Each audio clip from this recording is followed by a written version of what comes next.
baseball in downtown Minneapolis as we've reached the end of the line. It's game 162, Twins and Royals on Fox Sports North. Thanks for joining us for our final Twins telecast of the 2011 season. I'm Robbie Smikowski. It's been a disappointing one for the Twins here in 2011. And earlier today, manager Ron Gardenhire looked back on the 2011 season. 99 losses is not good. That's how you summarize it. And we started out with high hopes, and right out of the go, we started getting beat up and too many injuries and didn't play very well, and it all turns into kind of one of those seasons you want to forget about real quick. Indeed, a forgetful season, but there were some memorable moments from 2011. And when we come back, Dick Bramer and Bert Blyland will take you through a few of the highlights from the season that was.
Minnesota Twins baseball on Fox Sports North is brought to you by your local Northland Ford dealers.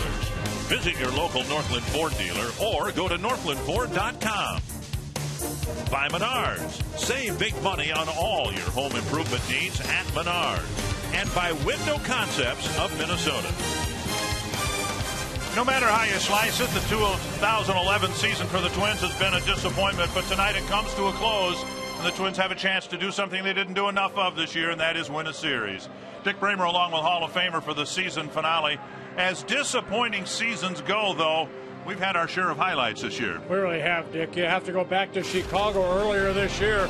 It was Francisco Liriano. Who would have thought Liriano would pitch a no-hitter? And he did. 123 pitches for Liriano in that no-hitter. And then congratulations, Michael Cuddyer, making his first All-Star team.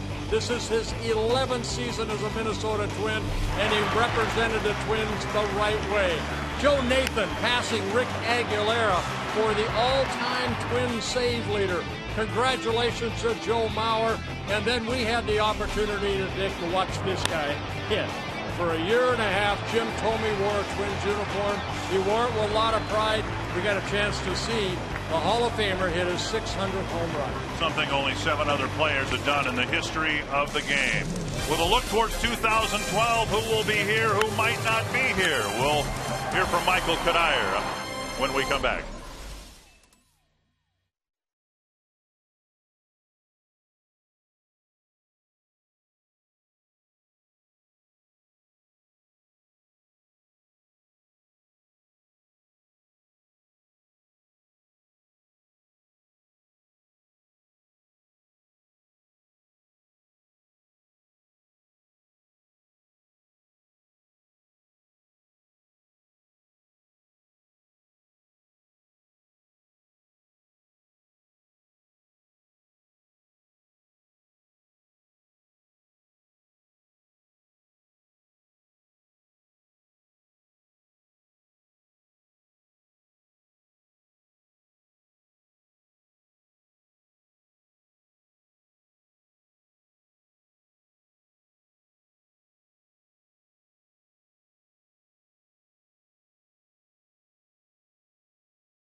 Wojnarowski had a chance to talk with Michael Cuddyer. Well, we're at the end of the line here, game 162, and Michael Cuddyer joins us, a man who's been an integral part of the Twins' success, winning 6 division titles in the last 10 seasons. Michael, we don't know if this is going to be your last game or not in a Twins uniform, but have you thought recently, in the recent days, what this might be like, and what will you reflect on when you look back on this? Yeah, it's hard not to think about it. I mean, obviously the situation is what it is going into free agency at the end of the season. And, you know, I've reflected a little bit. And I think as the offseason comes around and the picture gets clearer, it'll be even more time to reflect and look back. But, you know, everything I know as a baseball player, as a professional baseball player, is with this organization. Every fan that I know and have come in contact with and have been fond for has been Twins fans. You know, it will be obviously different if the time comes and I do go to another organization or another team. But obviously from the moment that I was drafted until the moment that I'm sitting with you right now, there's been a ton of fond memories of being in a Twins uniform. Michael, we know you hope to come back, and I think I speak for all the fans, players, staff, everybody, that we hope you come back as well. Thank you. My pleasure. All right, so there's Michael Cuddyer, and you look at a guy that the Twins are going to hope to re-sign. He's front and center. Absolutely. One of my personal highlights, and statistically, we should point out, Michael Cuddyer, the most effective pitcher on the Twins staff this year. Yeah, he can do it all, I'll tell you. But Michael Cuddyer, you know, drafted by the Twins back in 1997, their #1 pick, and you're wondering if this is going to be his last game in a Twins uniform, a free agent at the end of the year. Final game, of course, too, for the Royals. Here's their Menard batting order. Gerard Dyson, Johnny Giavotella, Billy Butler, Eric Hosmer, Salvador Perez, Mike Moustakas, Lorenzo Cain, Mitch Meyer, and Alcides Escobar. And Carl Pavano, who started the season for the Minnesota Twins in early April, will end it on the mound for the Twins, making his 33rd start, his 5th against the Kansas City Royals. He doesn't need to take the blame for how the pitching staff has been, even though he's come out and said, you know, I kind of blame myself, but this guy has proven again to be the ace of the staff. Guy that wants to be out there every 5th day and has stayed healthy. Northland Ward defense for the Twins in the season finale. Joe Benson's out in left field. Denard Span didn't feel quite right today, so he asked not to play. Ben Revere's in center, Michael Cuddyer in right. Valencia, Plouffe, Dinkelman, Harmely around the infield. Drew Butera, as has been the case most of the time. Pavano's tenure with the Twins, he's doing the catching with the right-hander on the mound. There's Denard Span. Ran into the fence last night. He said, didn't feel quite right today, and he said, the collision with the wall in combination with, you know, getting the minor car collision with Danny Valencia, those two things, thought maybe it's just not enough, or it is enough, and he'll watch the final game from the bench. 1 strike to Gerard Dyson, and now there's a ball 1-1. Well, Pavano's all about control, changing speeds, hitting both sides of the plate, down and away, down and in, up, both corners. Very good changeup. And now 2-1. Pavano on the year, making his 33rd start. He has 2 complete games, 8 wins, 13 losses. Little chip shot, short left field. Benson hardly has to move. 1 down. Well, another 200 inning season for Carl Pavano. 213 innings pitched coming into this ball game after 221 innings last year in a Twins uniform. Only 40 walks, 99 strikeouts.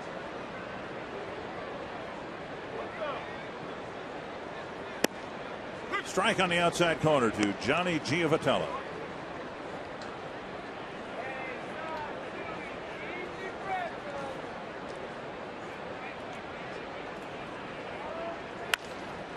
Rounder to the right side. Easy play for Dinkelman.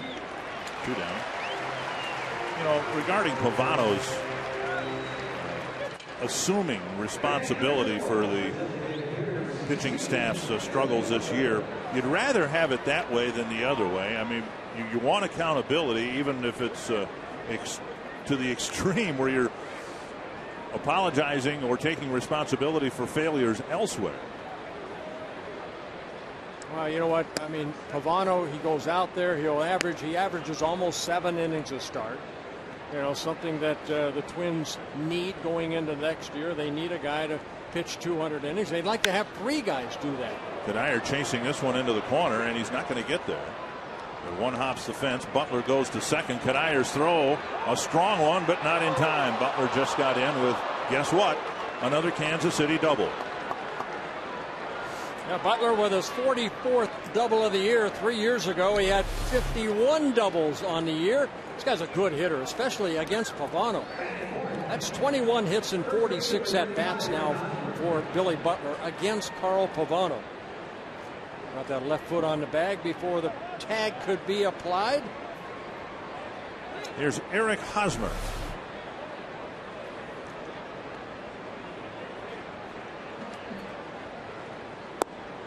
Hosmer, one of the top Rookie of the Year candidates, along with Mark Trumbo. I was going to ask you if you had a vote for Rookie of the Year. I've wrestled with it. I really have. A Trumbo, my gosh, he's hit for power for a contending team, but I think if I had to vote, I'd vote for the guy that just popped up. Hit for power and average, and hit in the middle of the Kansas City lineup almost since the day he was called up.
Tomorrow's weather, but in terms of baseball, we don't care. It's supposed to be windy tomorrow. I know that. It's beautiful tonight. It's been gorgeous today. So there you have it. No game tomorrow. Menard's batting order for the Twins. Ben Revere leading off. Trevor Plouffe, Michael Cuddyer, Chris Parmelee, Danny Valencia, Rene Tassoni, Brian Dinkelman, Joe Benson, and Drew Gutierrez. And on the mound, it will be Bruce Chinn. There were rumors this afternoon that he may become a Boston Red Sox, depending on, what happened between the Red Sox and the Tampa Bay Rays. If both of them won, there's going to be a playoff game tomorrow, but Bruce Chinn will not be part of the Boston Red Sox. A crafty lefty, Bruce Chinn. The Royals are 15-9 in his starts, and he's pitched some of his best games against the American League Central Division. In 13 starts. Nice running catch. Oh, dropped it. Mitch Meyer going into foul territory. Had it. Looked like in his glove, and the ball dropped out. Ben Revere made that very same catch last night. Well, Meyer going over. He's quick. He's got a lot of speed there, and ball hitting off the, looked like the tip of the glove right there. And falling out. So Ben Revere gets a couple more swings at it. Anyway, Bruce Chinn, 13 starts in the Central Division, 8-3 with a 2.71 ERA. Line to the glove of the shortstop, Alcides Escobar. Let's check out the rest of the Kansas City defense. Mitch Meyer is in left field. He dropped the ball. Jared Dyson's in center. Lorenzo Cain in right. Mike Moustakas at third. Alcides Escobar, he caught the ball. Johnny Giavatella, Eric Hosmer, Salvador Perez doing the catching. And Bruce Chinn has that ball right now. Yes, he does. Very same ball. Here's Trevor Plouffe. You know, we spent a good part of this series talking about Kansas City, good young players. They need to get better starting pitching, and yet the sense is that Chin, as good as he's been for the Royals, won't be back with them next year. Bounced foul, 2 strikes.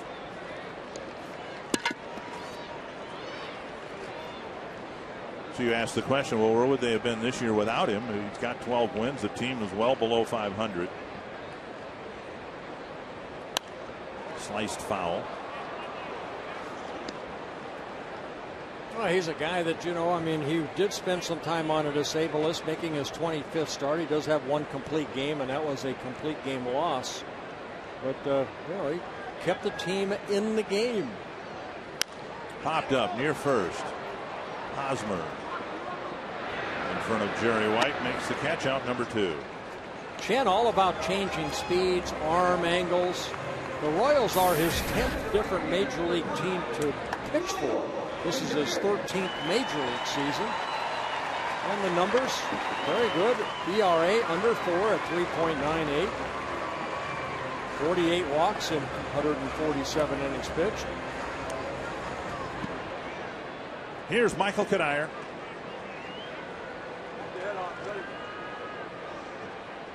And as it might be Bruce Chen's last game for the Royals, it might be Michael Cuddyer's last as a Twin. The difference, of course, Cuddyer's got equity built in the Twins organization that Chen has never had. 1-1.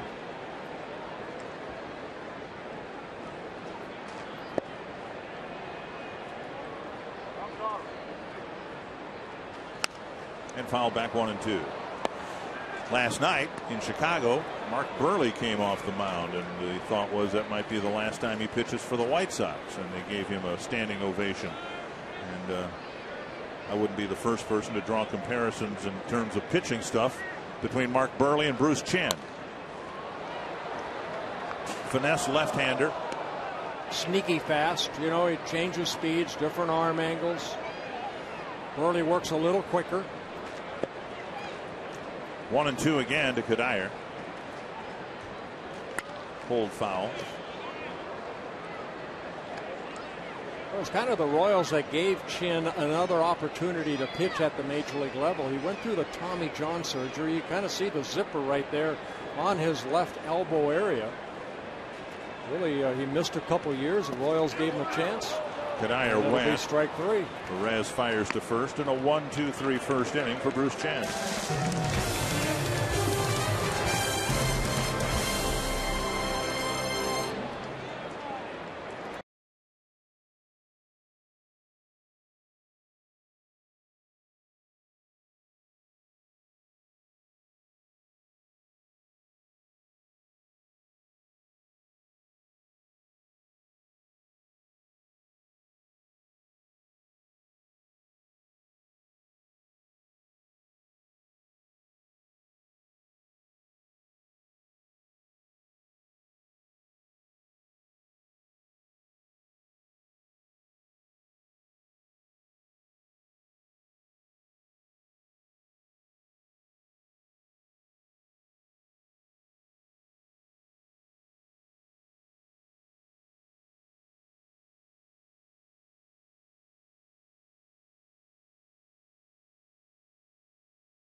Brought to you by Pentair.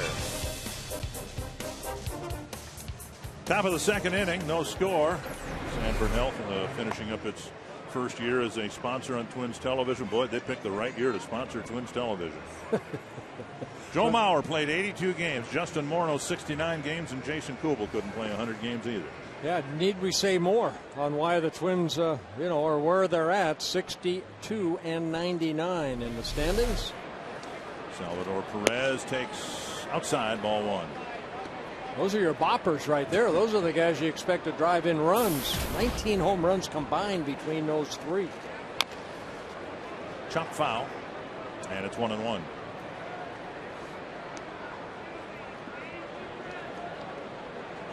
And yet Pavano, who's been beset by injuries throughout his career prior to coming to Minnesota, has been healthy as a horse ever since he got here. 1-1. We've been dealing with injuries almost since day one, but the fact remains that at the start of the year the Twins had one of the youngest rosters in the American League, and that included Jim Thome. Alexi Casilla says he's never had a hamstring issue until this year, and it's flared up 4 times. There's a strikeout, 1 away in the second. Great pitch, great location right there by Pavano, picking up his first strikeout. Mainly pitching Perez in, and then he goes away. And that's what he's able to do. That changeup right there, he's able to, place it inside, outside, almost like Johan Santana did. Great changeup. Here's Moustakas, and there's ball one.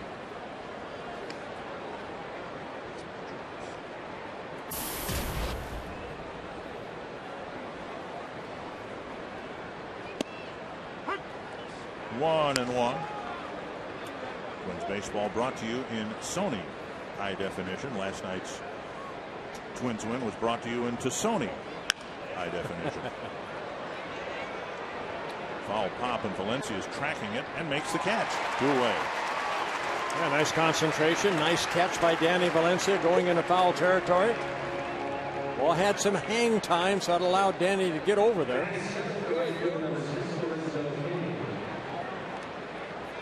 And that'll bring up Lorenzo Cain.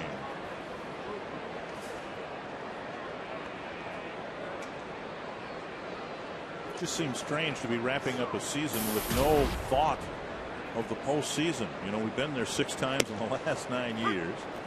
And the one year we didn't go in, we had game 163 in Chicago. We were right there ready to go into the playoffs. And the bouncer down the line, foul. We'll be on the outside looking in this year to the playoffs. Well, Ron Gardenhire's basically saying that he can't wait for this thing to get over so he can look forward to next year already. It's been a frustrating year for the Twins in so many categories. Tap to the right side. Parmalee has it. He'll go to the bag and accelerate late to get there in front of Lorenzo Cain. A 3 up, 3 down second.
Notification today. My favorite time of the year, steam coming off of the water in the early morning. That's Prestwick Golf Club in Woodbury. Nestled in Rolling Hills, Prestwick is an 18-hole par 72 golf course offering a classic layout with a private country club experience. Who is that? Is that Robbie Innsmikowski? Here is Chris Parmalee. So little has gone right for the Twins this year, yet in Parmalee something has gone very right. He got a chance only because everybody above him was hurt. The Twins needed somebody to play first base. Justin Morneau wasn't going to play. Joe Mauer wasn't going to play. Michael Cuddyer was needed elsewhere. And Parmalee hooks it to the right field corner, but it's foul. And Parmalee had a good year, but not a great year in Double-A. Nothing that would, under normal circumstances, caused him to be called up here. But you know what? That's a game of baseball when, you know, the veterans or the guys that are expected to do something don't. It gives young guys an opportunity. That's where Parmalee wants to be. He wants to be at the major league level. So he's getting that opportunity, and he's making the most of it so far. And he's battled and had productive at bats in nearly every plate appearance he's had. There have been a few that have gotten away from him in Cleveland. 2-2 here. And he slices it foul. He had an at bat like that last night where he got a couple of strikes, fouled a few pitches away, and ended up getting on base. Yeah, hitting .294 against left-handers so far in 17 at-bats, 5 hits.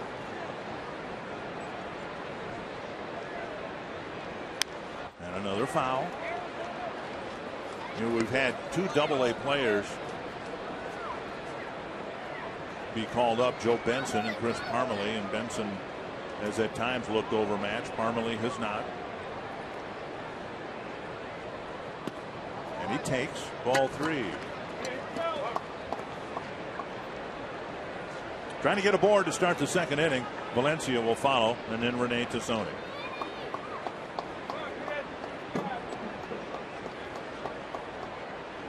And another foul.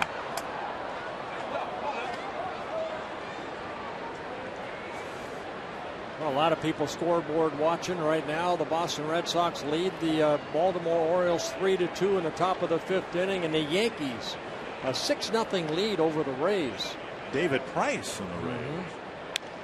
And Parmalee spins another one back to the net. I believe we've had a 10-pitch at bat here already to start this second inning.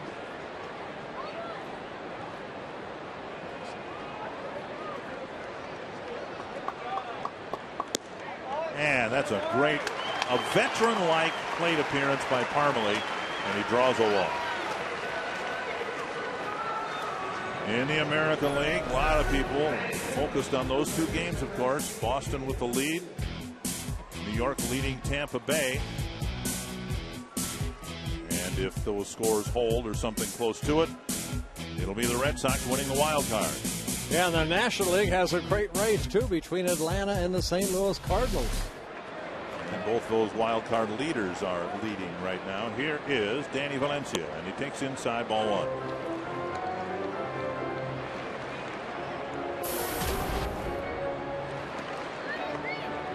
Valencia's done very well against lefties this year. He'd like to finish off strongly, maybe get his average in the 250s. 2-0. Well, one thing about Danny Valencia, he has not missed a lot of time.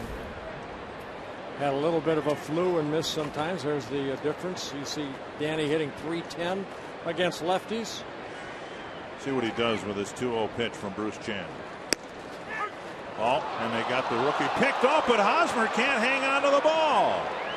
Parmalee tried to get back to the bag, but he spun his wheels and laid down on his knees. And then Hosmer got a good throw, but didn't catch it. Yeah, Perez showing off his arm from his knees. Good throw, but right off the tip of the glove of Hosmer.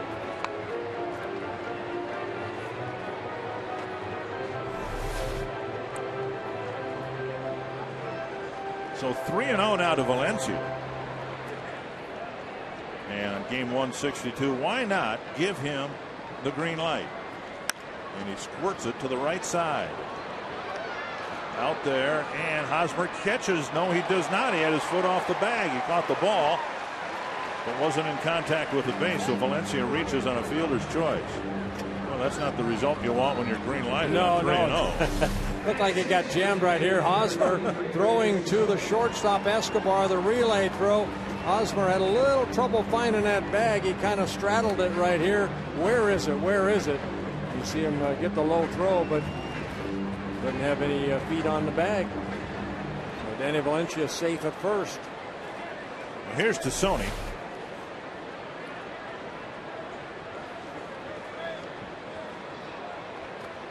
Has gotten the decisive hit in the last 3 Twins wins. The grand slam last night, the extra inning home run in Cleveland, and the walk-off double here in the last homestand against Seattle. 2-0.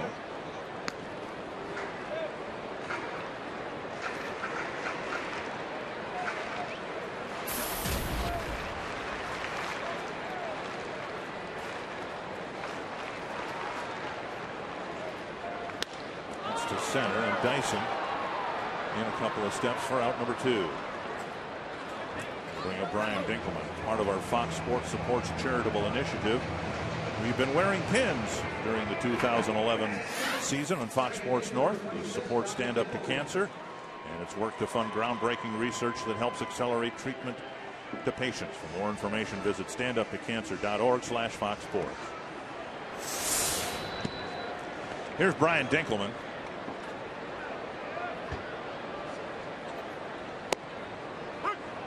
Strike 1. You want to see the way that Bruce Chinn goes about facing left-handers. He'll drop down a little bit, 3/4 against left-handers. Big sweeping breaking ball there.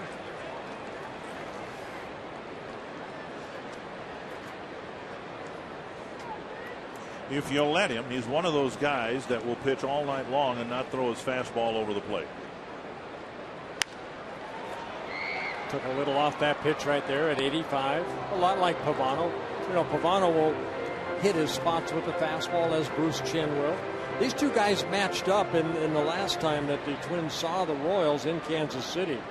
And it was 8 very good innings for Bruce Chinn and a 4-0 win over the Twins and Pavano. And Dinkelman strikes out, and the Twins are done. They got a leadoff walk. Still don't have a hit against Bruce Chinn.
This summer, find out how giving back bottle caps can give returning vets a piece of the high life. Go to MillerHighLife.com for details. On to the 3rd inning. Mitch Meyer will lead it off against Carl Pavano. Well, Pavano only 20 pitches to get 6 outs so far. And strike 1. Meyer, Escobar, and Dyson here in the Kansas City 3rd.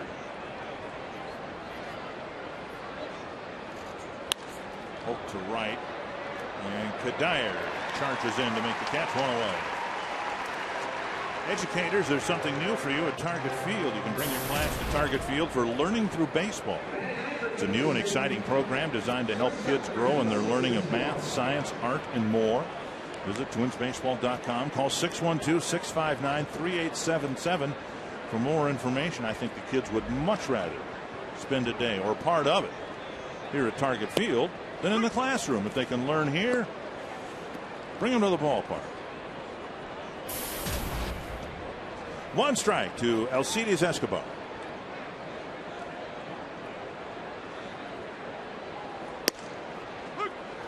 And over for strike 2. Pavano will be back next year. He signed a 2-year extension during the winter last year. Scott Baker's under contract. Nick Blackburn is under contract.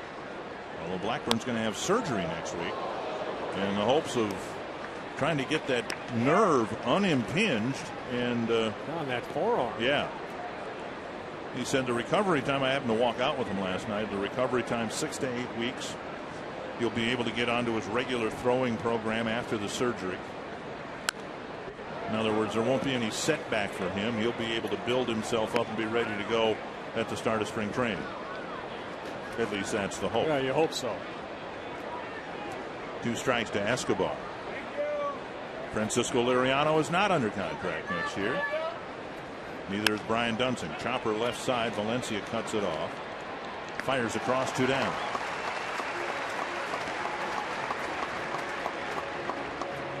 So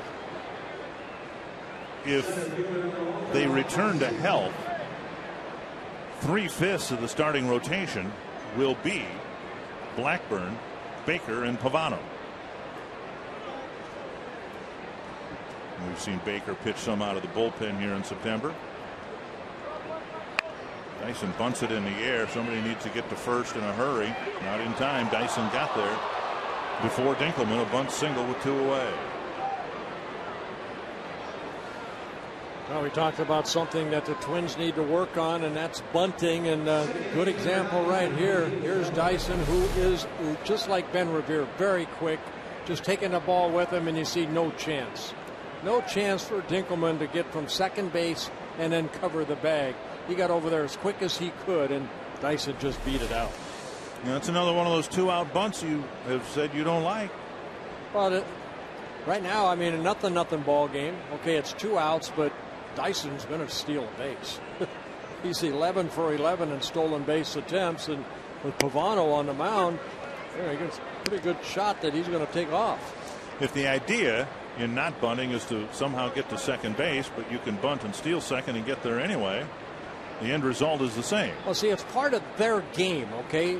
The Reveres and the Dysons, that's their game. So you want to take the bunt away from them. That's just a perfectly placed bunt. And it looked like he was leaning towards second. Pavano threw it over to first.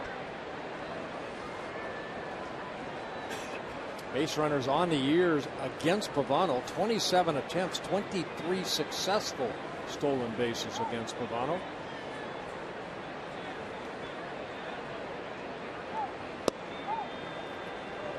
Down and away, 1-1.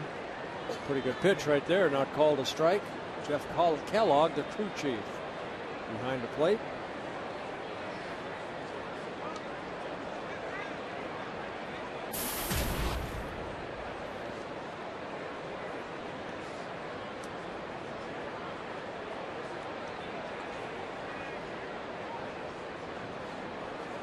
And that's about all you can do as a pitcher right there when you don't have a good move to first or you're slow home, is try to change up as far as how long you hold that ball. Step off once in a while, like Pavano just did. There goes Dyson. They pitch out. Buterra's throw right there. Well, in game 162, they smelled a rat. And they pitched out and threw out the speedy Dyson to end the inning.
inning, he'll face Joe Benson, Drew Butera, and Ben Revere.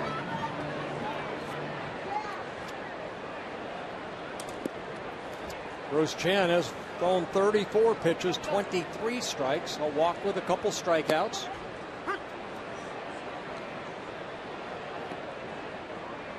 One strike to Benson. Looking for his first major league home run. There's a pop-up. He's hit a lot of those. Short right field. Kane under it. One down.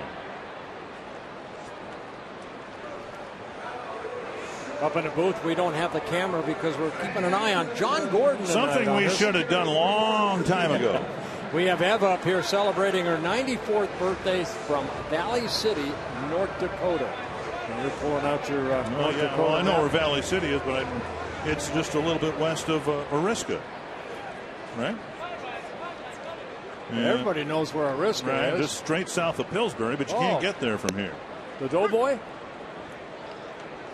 And south of Cooperstown, North Dakota. Not the one you went to, but Cooperstown, North Dakota. Here's Drew Butera. Strike called in the inside corner, 0-2. Well, happy birthday to you, young lady. 94 years old. Brought a nice sign. Circle me, Bert. 94. I'm 94. Very good. You don't look 94. I hope so. Pull foul. She asked me if I'm going to catch up to her. What are you laughing at over there? You've seen my diet. Yeah, the odd thing is, she doesn't look 94, and you do. I do. Driven to the right field corner in the seats. Foul. 2 strikes. Twins don't have a base hit yet. They did get a leadoff walk. Parmalee had to work to get it. 40 pitches for Chen, 29 strikes.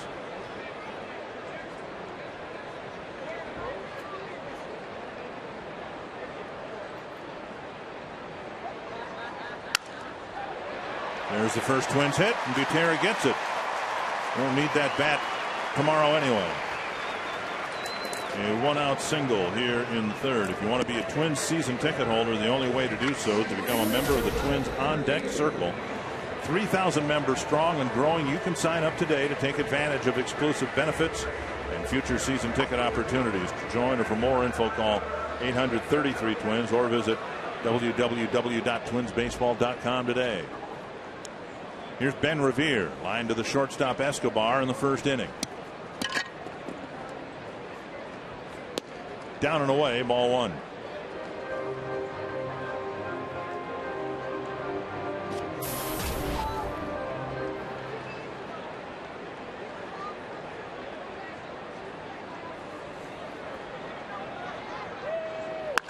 Base hit to right.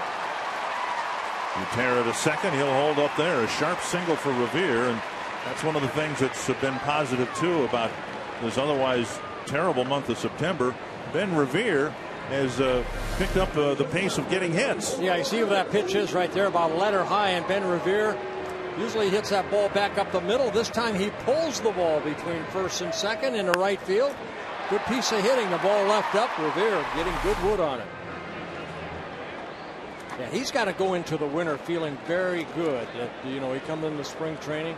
It's been a very good year for Ben Revere. Stolen 34 bases. Just in the last couple of weeks. I mean, for the longest time, his average was stuck in the high 240s, 250, 251. Now, another hit or two, and he might end up with a 270 batting average. Just in the last couple of weeks. Plouffe with a big swing and a miss, 1 strike. Got to really wait on Bruce Chen, and that breaking ball right there, Trevor Plouffe a little bit early. Chen talking to Perez.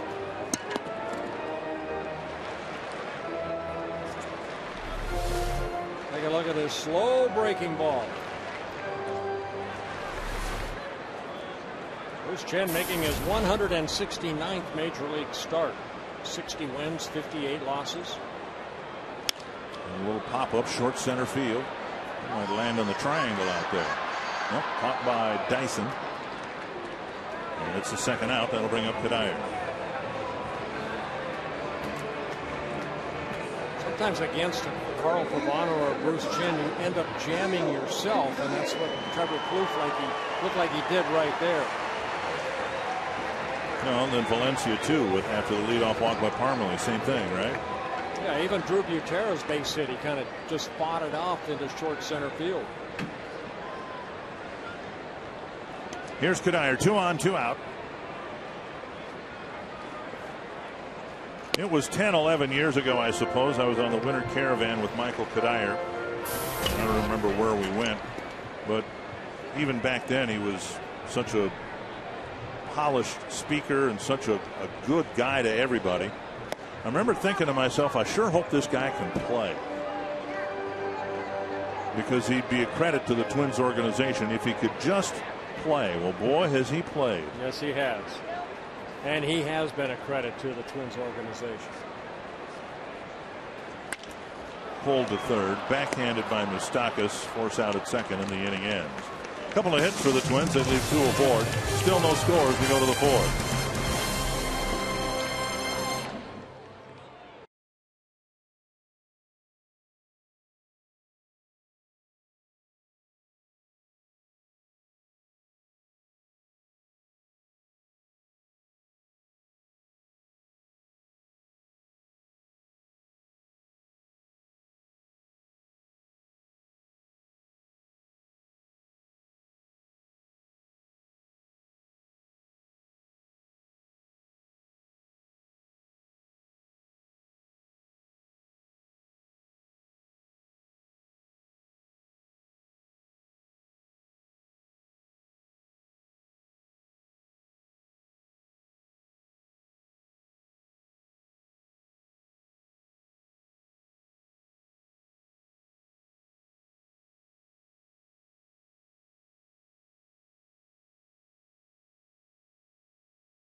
Up your instant win game card for a chance to win World Series tickets. Compliments of Scott's.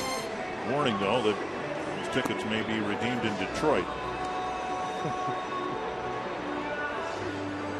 Aren't you pretty bullish on the Tigers? I like the Tigers. I like because Verlander and then Doug Fister. Right. Well, those two, 1-2 combination in a 5-game series. Right now, I guess it would look like it would be the Tigers going to New York to take on the Yankees. A, I think the Yankees are very vulnerable. B, they've got the prospect of having to face Verlander twice in a 5-game series. Right. And Fister. Here's Johnny Giavotella. Tigers and Indians are tied at 3 in the 7th inning. No one seems to care much about that, though. Strike 1.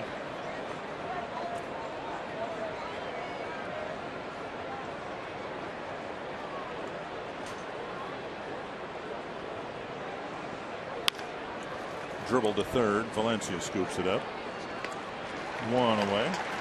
This is your last chance, folks, to vote for the Arby's Value Player of the Game.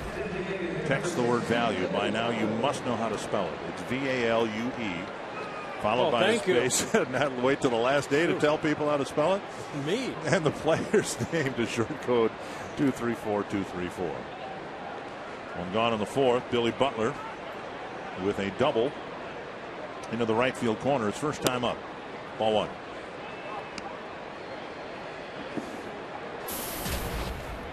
And we just had Eva up here celebrating her 94th birthday. I'd like to say happy 96th birthday to Lorraine Slabark. She lives in Jordan, Minnesota. 96 years old on September 30th. A couple days from now, Friday. Okay. So happy birthday to you, Lorraine.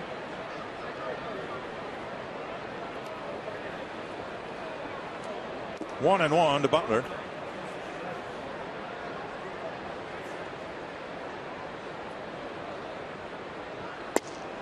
off the plate, 2-1. Ned Yost having high praise for Billy Butler, saying he's finally realizing that, you know, his best position is where he's at right now, and that's the designated hitter role. Sometimes, you know, you get a youngster like Butler, only 25 years old. You know, you got Hosmer at first. Where do you put him? You want his bat in the lineup, and you know, for a while there, he wanted to play every day, but now he's the everyday designated hitter. And he's accepted it, and he's having almost a career year as far as RBIs. Career 300 hitter. 2-2. And this guy uses a whole field. And Pavano strikes him out here for the second out. Pavano picking up his second strikeout.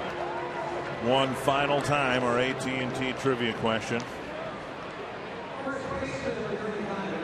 Who are the two American League teams to finish last one season and first the next?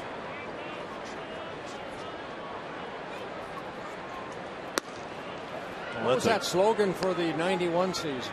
Worst to first. Right. So I think we know one. Here's Hosmer. And a called strike. Well, the Twins have done it before. Why not do it again next year?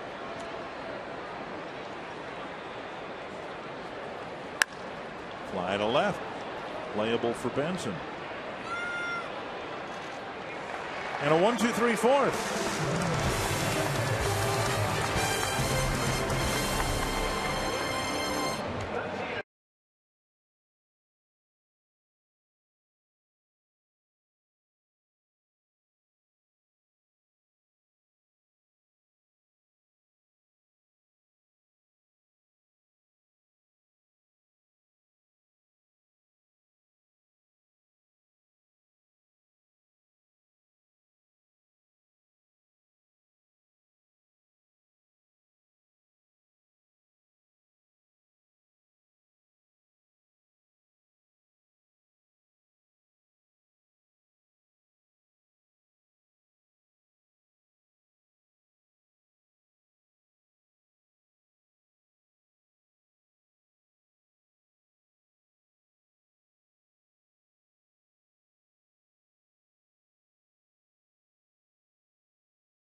Sports North is brought to you by Grand Casino. The best stories start here. And by AT&T. No score going to the bottom of the fourth. Parmalee led off the second with a walk. He'll lead off the fourth, followed by Valencia and Tassoni. This is as good a time as any, I suppose. We've had a enjoyable year on Twins television. We thank our viewers for their support of the Twins through a very difficult season on the field. As I think I shared with you before, you have a season like this and you really realize how the great people you get a chance to work with. And the summer just has flown by, even with the 99 to 100 losses. Parmalee lifts it to right center field. It's back and off the wall. He's got an extra base hit. And Parmalee continues to impress. Worked a walk in the second, starts the fourth with a double off the fence. What a smooth swing right there by Chris Parmalee. That ball looked like it was down, and we've seen, watch this swing right here. Watch where that ball is, and just a smooth, wow, good contact, utilizing those wrists and hitting it against the wall, just over the head of Kane. And then Dyson, the center fielder, backing up the play. But Parmalee with his sixth double of the year. And that'll bring up Valencia. Bounced into a fielder's choice. Actually hit the ball to the right side to the first baseman on a 3-0 pitch. And if he could do the same thing here, he might get a handshake in the dugout. Tried to with his swing, and he pushed it foul. Anyway, just to wrap up my thought, we're really lucky. I think you'd echo this. We work for and with some of the best people in the business, and we really enjoy what we do. And maybe a season like this, if it comes along every once in a while, is a good reminder of how fortunate we are to work with the people that we work with. Yeah, we've been very fortunate, very lucky. And Bruce Chen throwing the ball into center field, but Dyson right there backing up the play. Chen catching that line drive, spinning around, and then Escobar, the shortstop, not there. Parmalee has to stay. That'll bring up Rene Tassoni in our window concept window of opportunity, because lately every big hit the Twins have gotten has come off of his bat. Well, as of late, the big grand slam in last night's ball game, but he won one here on Thursday, one in Cleveland with that home run, and then last night the grand slam in the Twins' 7-4 win over the Royals last night. He lined out to center his first time up here tonight. No, I agree with you, Dick. You know, I mean, I know baseball's one game at a time, but, you know, the guys in the truck, everybody up here in the booth other than Jim Pellinger, has really been a lot of fun. Well, I'll even include Jim in the good group. You will? The good guy group. Yeah. Yeah. Okay. Just afraid he's going to hit me again. Oh, we have a stat guy, Brad Ryder. I think he's like 0 for 20 when he shows up. Well, don't say that, because he's sitting right next to you. Well, he's due to win. One and he comes one. in here. We say you're due to win. There's Brad right there. Big donkey. Jim Pellinger giving me rabbit ears. 1 and 2. You know, it's a game. You know, we're very fortunate to do this, Dick, and call the game for a very good organization. So how could you not have fun up here? Sony trying to get Parmalee in from second. A swing and a miss. Chen reaching back and getting that fastball by. Sneaky fast, sneaky fast. That's what Bruce Chen's all about. And that 88-mile-an-hour fastball looked about 93, 94. Dropping down, putting a little extra on it, and Tassoni, a strikeout victim, his third for Bruce Chen. Well, here's Brian Dinkelman. He went down swinging his first time up. Twins got a leadoff double by Parmalee. He hasn't budged from second base. Now Valencia hit a liner back to the mound. Chen gets a big strikeout. We'll see if Dinkelman can drop in a big 2-out hit.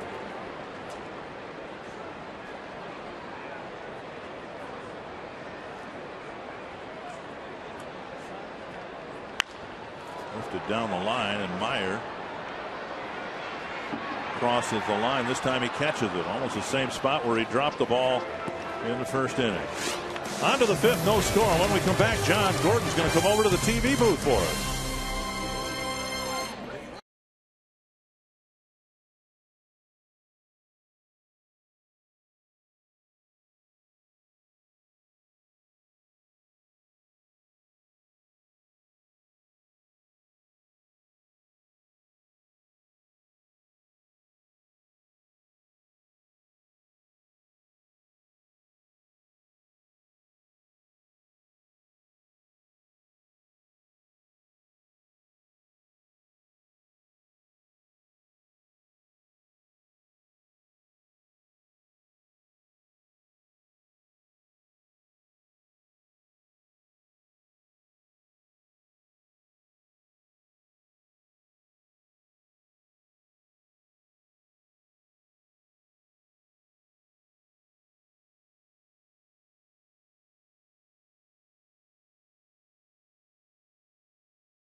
Swings and hits a blast. Deep left center. Way back. Way back. It's gone. The Twins go to the 7th game. Touch 'em all, Kirby Puckett. One of many memorable moments for John Gordon, who is retiring tonight after 25 years as the radio voice of Twins baseball. Here's a drive to right center field. Cuddyer there to make the catch. And John, nice enough to come over and join us on TV. First of all, John, you know, you're over here on TV now. You gotta have a tie. Put my tie on. Put a tie on. Good. What led to the decision to retire? Because you listen to the games and you seem to be still going strongly. Yeah, I have my health, Dick and Bert, which I'm very happy for, and it's time. You know, I think when you look at my age, I'm 71 years old, and been at it for 25 years with the Twins and 43 years in professional baseball. I like to say it's enough balls and strikes. You've loved it, haven't you? I really have. I've definitely had a passion for the game. I still have a passion for the game, and I don't think I'll lose that. But I just feel like I always had said that I did not want to, you know, be at the microphone when I wasn't supposed to be at the microphone. And I feel right now it's a good time to leave. And Nancy and I are going to retire to Florida and be neighbors of Bert and Gail, and invite you and Heidi down, Dick, so you can come down and play some golf with us and just have some fun. Yeah, bring your quarters, Dick. Yeah. One almost knuckled by Cuddyer, a liner for a base hit. But now you promised me as part of the ceremony that you would be coming back to Minnesota, right? Yes, exactly. Matter of fact, you know, our son Gordy and his wife Nancy and 2 children, Sophia and Mason, they live here, and we'll come back to see them, and they have a lot of friends. Yeah, they're. I tell you what, you got something I don't have, because you got in a motorcycle sidecar with Dan Gladden driving. And I vowed that I would never, ever do that. But I was forced to do it tonight. Yeah, we'll be back for sure. And we have a lot of friends and family here, so there's no reason for us not to come back and visit. And we'll come back in the summertime. And of course, the Twins train in Fort Myers for 6 weeks, so we'll get a chance to see many of the Twins family members during that time in spring training. Johnny, over your years, you were fortunate enough in 1987 to watch the World Championship Twins win that year, 91. Those 2 years probably the most memorable, or other seasons? Well, the World Series and the playoff run. You know, a little bit of a different playoff run because there was just one series to get to the World Series. The West played the East, and the Twins, of course, were in the West in '87 and played the Tigers and won, and then went to the World Series. So, runner goes. Butera's throw on a hop, not in time, and the batter nearly fell into and interfered with the catcher. But Kane swings through strike 2. Well, a little hit and run put on right here as Moustakas not quickest of feet. But the low throw right there, and Moustakas gets a stolen base, just his 2nd of the year. You can see the hit and run that Crane's just trying to make contact. But Moustakas does steal a base. 1-2 to Lorenzo Cain.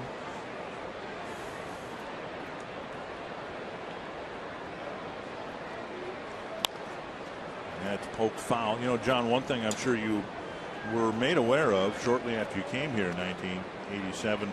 You know, it's Minnesota nice and it's all that, but we're pretty parochial. You know, we like people who are from here and all that. But to your credit, you quickly became a Minnesotan.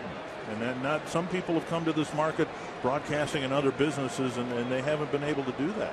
Yeah, you know, it's interesting you should mention that, Dick, because in my interview process, Dave Mona was a part of the interview process, and he specifically asked, you know, what do you think about Minnesota? What do you know about Minnesota? What are your thoughts about Minnesota? Remember Don Cassidy? Yes. Oh, yes. Yeah.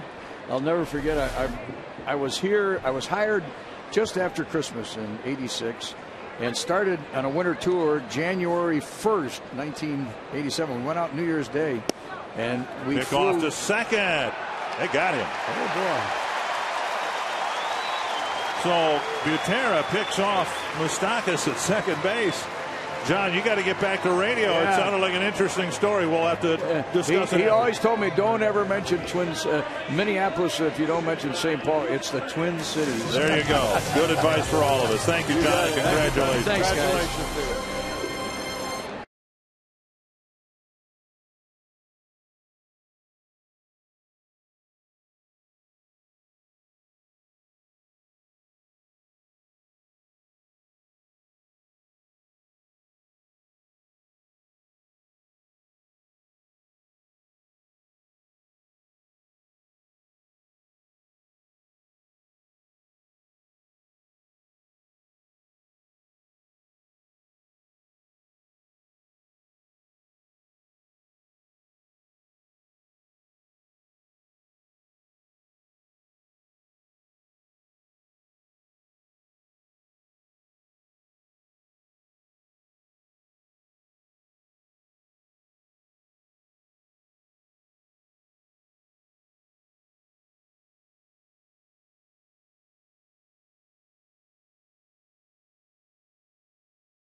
This season, Bert. This is Bev right here, came from Bismarck. Her sister made this sign celebrating her 51st birthday, and coincidentally, she is the same age as the Minnesota Twins. Her first trip to Target Field, and Bert, it's been a memorable one so far for her. Well, Bev, happy birthday to you, young lady. And hopefully she'll see a Twins victory here tonight. Joe Benson leading things off in the 5th. Hit a fly ball to right his first time up. He just simply has not squared many balls up over the last week or so. He's popping up a lot. When he does make contact, that ball's up there for a long time, but not the line drives yet. Really hope that Benson gets a home run here tonight. He'd like to go into the offseason getting his first out of the way. Snap bat, a base hit will help. So a leadoff single. The Twins had a leadoff double in the 4th and didn't score. We'll see what they can do with this leadoff single. We'll go back to the top of the 5th inning. You see Moustakas taking off right there, and it's a great throw by Drew Butera as Trevor Plouffe kind of snuck in behind and got Moustakas right in the mouth for the out. Here's Drew Butera. He reached on a broken bat single in the 3rd.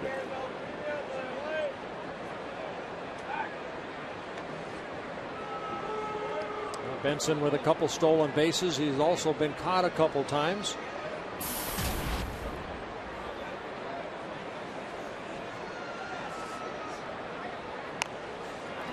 There's a bunt, a good one. Perez fires to first, and Benson goes to second. So a good sacrifice here in the 5th inning, getting the speedy Benson into scoring position. Friday is your last chance to stop by any participating Arby's and pick up your Good Mood Food code card for the chance to go to Fort Myers, Florida. And while you're in the fan zone, you can enter to win a family 4-pack to see the Lynx battle the Atlanta Dream in the WNBA Finals at Target Center. Visit the fan zone at foxsportsnorth.com for details. So Benson at second, one gone. Here's Revere. He's lined to short and spanked a sharp single to right field. Down low, ball 1.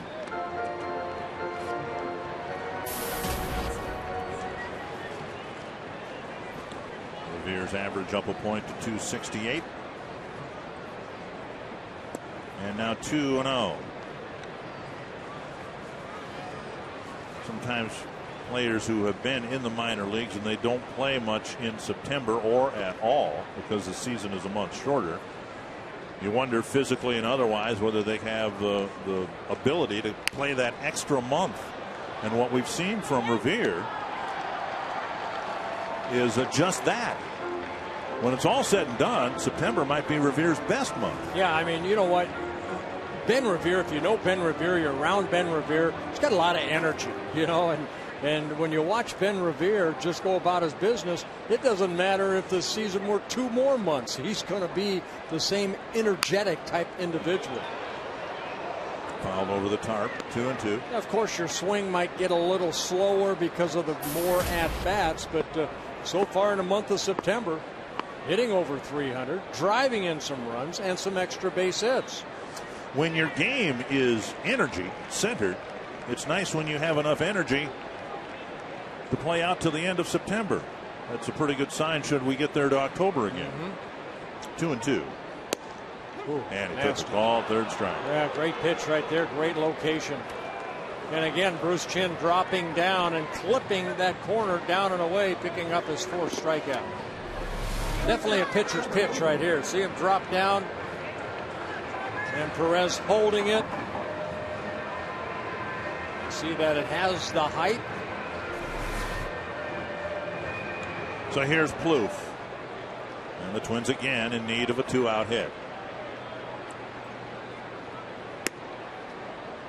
Taking ball 1. Plouffe with a foul out to first and a fly ball to center.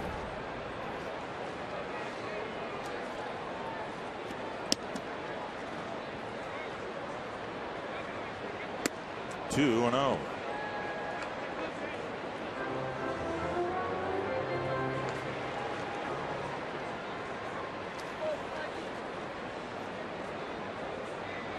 This will be pitch number 70 for Bruce Chin. And it's line foul. Bluth got the barrel of the bat on it and hooked it foul.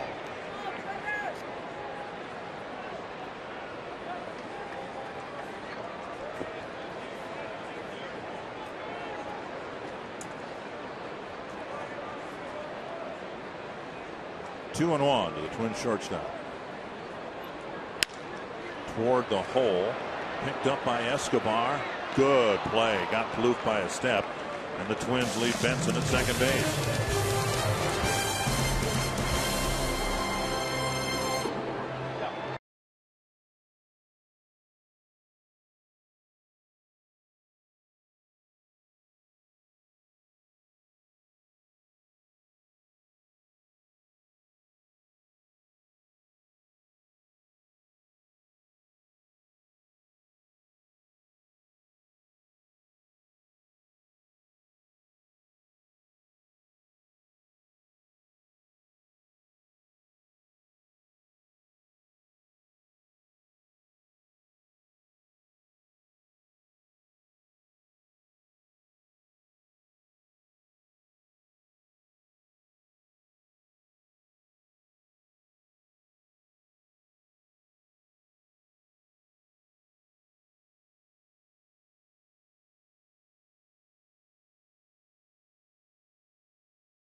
Bringing you Twins baseball. Yeah, thank you everybody for a great year. Production-wise, look at those knuckleheads. There you go, Steve. You were here by circle.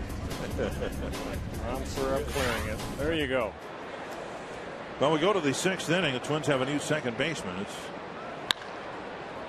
Luke Hughes at second base. First pitch popped up down the line. Benson makes the catch, one away. Meyer quickly retired.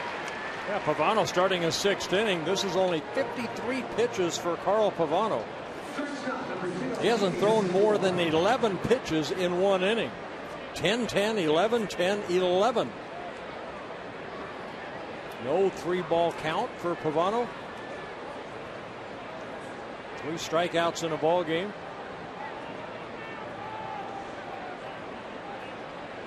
Squaring to bunt, taking a strike is Alcides Escobar. Escobar bounced to third his first time up.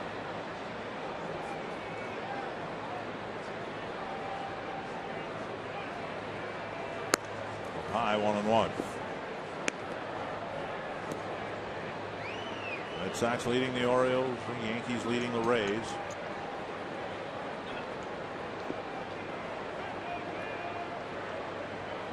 St. Louis is clubbing Houston. And the Braves lead by 1 at home against the Phillies. So if the Braves and the Cardinals win, there'll be game 163 between those two ball clubs.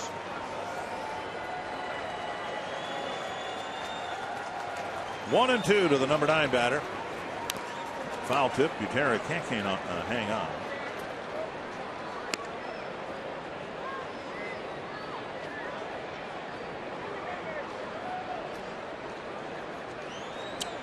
You know, the 163s have involved the Twins, obviously, both in the American League. I don't know when we've had a 163 in the National League. Been a while. I believe so, yes.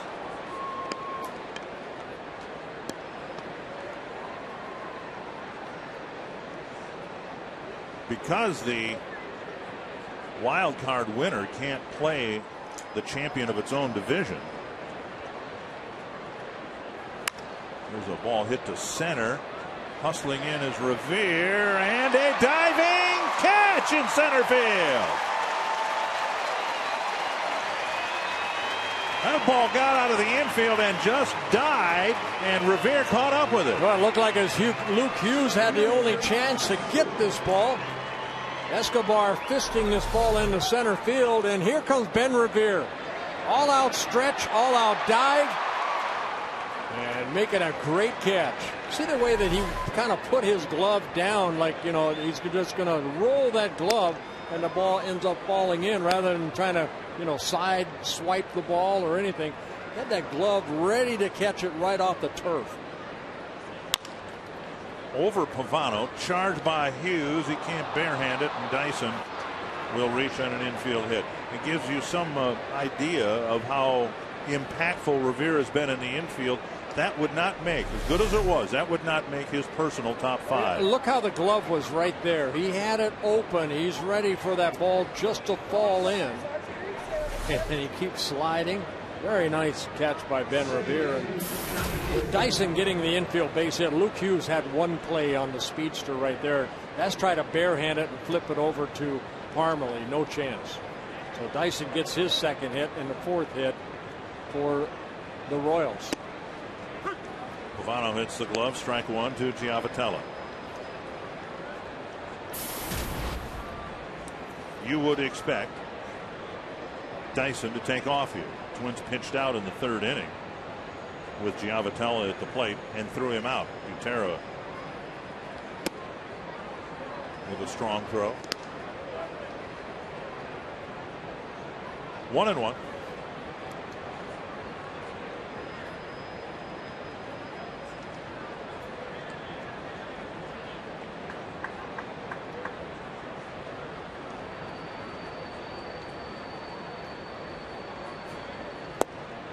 And now 2-1.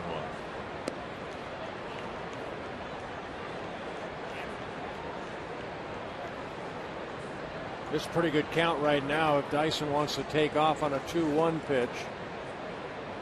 Pavano has such good control, they may pitch out again right here. Even on 2-1. Dyson goes, and the pitch lifted foul, strike 2.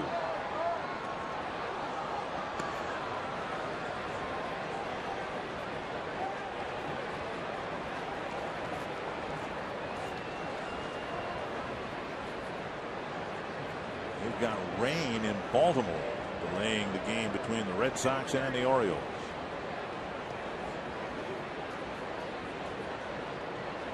Butera looking at Steve Little. 2-2 to Giavotella.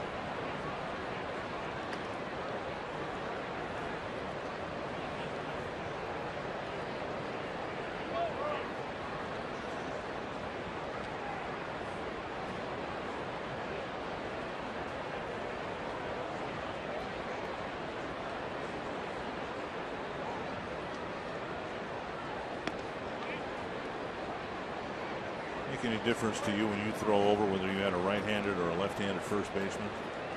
No, not really. Just seems like the tag could be slapped on the runner a little bit quicker with it. Right. Tapper, Valencia charges, fires, got him. Good play. Nice play. 2-out single, an infield single at that, does no damage. We go to the bottom of the 6th. Ben Revere with another highlight reel catch. To try to get the first run of the game on the bottom of the inning.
December, late July. Rick Albert Blyleven inducted into the Baseball Hall of Fame. Yeah, very nice honor. Along with Roberto Alomar and Pat Gillick.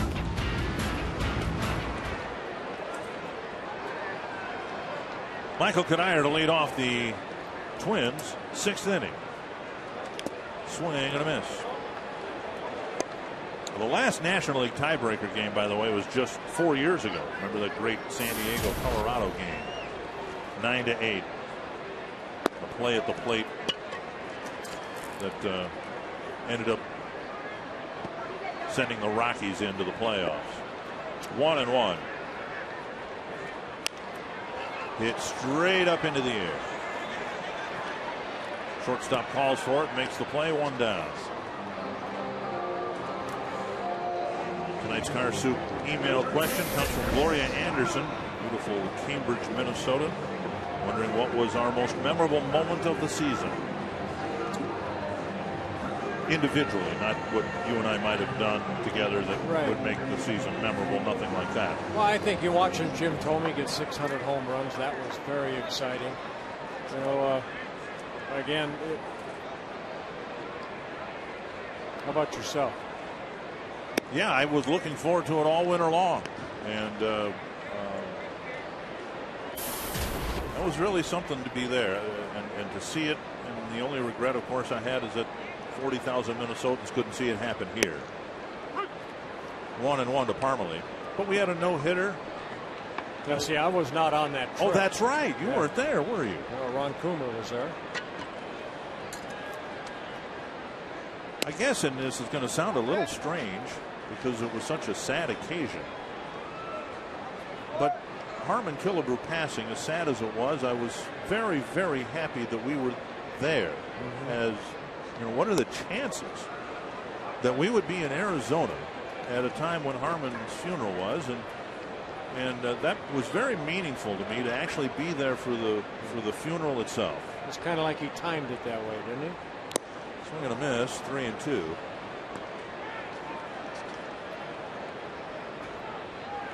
Valencia will follow. We're scoreless here in the 6th inning, final game of the year. And Parmalee draws another walk. He's walked a reach all 3 times. But for sheer magnitude and joy, it was in Detroit. Coors Light, Bulls hard black. Yeah, Jim Thome hitting his 600th home run, taking that ball to left field. And then in his next at bat, hitting 601. Actually, 599. Was it 599? Earlier in the right, and then he hit number 600. Okay. Well, it felt like 601. If he'd have hit a third one that night, it was his night. That's for sure. 1 strike, and Valencia is going to try to walk it off. You know, Jim teased us, and you know, we thought it would happen at home, and then, well, maybe it'll happen in Cleveland, and then we're in Detroit. Well, he's got 2 to go. Chances are it's going to happen at home again because he's not hitting them on a regular basis. Ouch. Left calf. Well, he got all winter to rest, I guess, Danny Valencia. And then Thome in back-to-back swings hits 599 and 600. Both of them to the opposite field.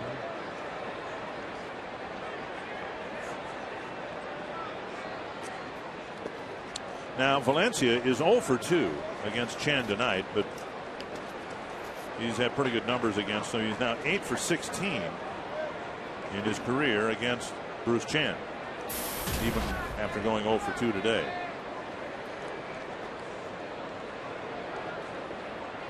I have time for one more call this year. Yeah, go for it. This is it. 2-run home run here. Al, he hit it with topspin instead of backspin. You know, it just seems like recently you have made a call and it hasn't gone out, but it has been base hits. Yeah. Becoming Wild, presented by Toyota, gives fans an inside look into what the Minnesota Wild Hockey Operations Department is doing to build a stronger team. I do about 100 of those every morning when I wake up. On the final episode, go inside Mike Yo's first training camp and preseason game in Edmonton as head coach. I've seen you do 100 of those on one hole. Watch Becoming Wild Friday at 6:30 only on Fox Sports North. Here's Renee Tassonia. Line out to center and a strikeout so far. Ball one. Now you'll be leaving shortly after the game tonight. What, tomorrow, a day later? No, we're going to leave. We're going to leave Sunday. Okay. I have a little card signing down in Bloomington on Saturday, so we'll stick around for that and head down south to our home in Florida. And how about yourself? You love to hunt? Yeah, I've got some duck hunting I think lined up for next week, and some golf. We have the Twins Media Golf Tournament on Monday.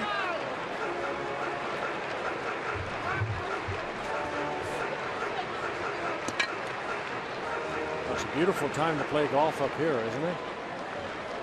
I play by the leaf rule, because the leaves are coming down now, and my leaf rules are different than anybody else's, 1 and 2.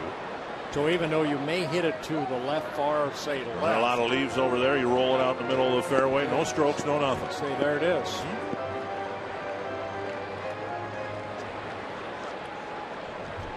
1 and 2. Twins need a hit here. Need to get the first run of the game and play with the lead here tonight. Sidearm breaking ball. What'd they clock that at? 68 miles per hour. And that's on the Wisconsin gun. Yeah, Chin coming off a very good start in his last start in Chicago. 8 very good innings, only 2 hits allowed, 1 run, and an 11-1 win over the Sox. They tried to sneak that 87-mile-an-hour fastball past to Sony. All right, do you dare here start the runners? Chin's not a strikeout pitcher. You just don't want to line out right here and run into a double play. Normally not blessed with great speed at second. Runners stay put. And a little pop up, short center field. Escobar out. 2 down. And that'll bring up Luke Hughes.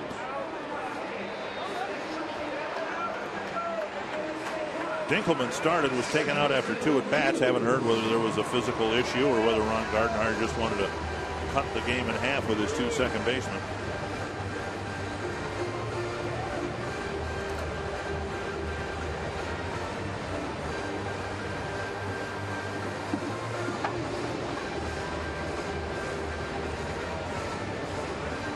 So the right-hand hitting Hughes will try to get home the game's first run. Luke Hughes 2 for 8 lifetime against Bruce Chin with a home run. Dinkelman there on the railing, looking like he's fit as a fiddle.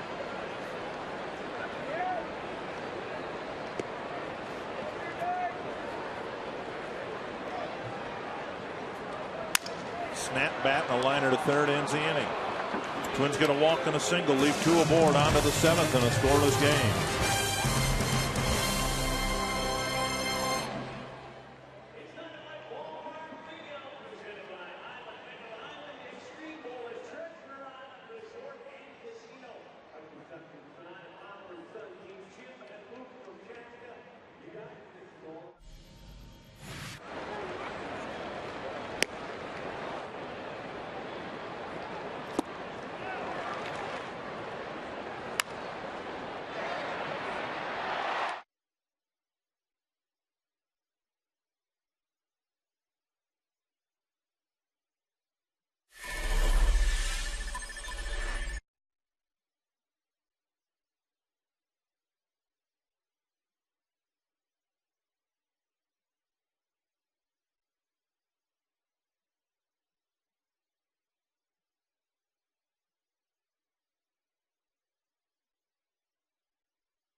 Inning, both with 6 shutout innings. Twins have 5 hits, Royals have 4, and thank you, Ben Revere, great sliding catch. Pavano sailing through 65 pitches. Now he'll face Butler, Hosmer, and Perez in the 7th. There you go. You are hereby circled, young man. Now, do you think she's talking about her husband or the baby boy? The baby boy. Okay. And it's your turn. One strike to Butler, who's doubled and struck out. 1-1.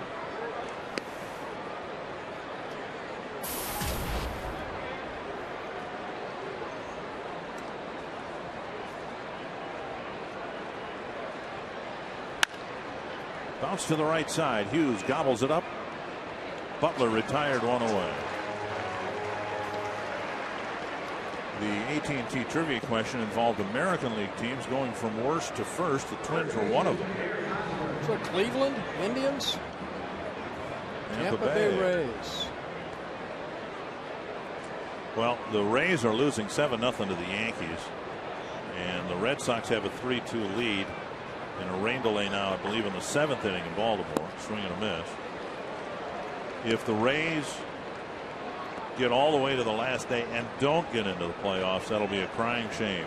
What a great run they've put on when all hope was lost outside of St. Petersburg.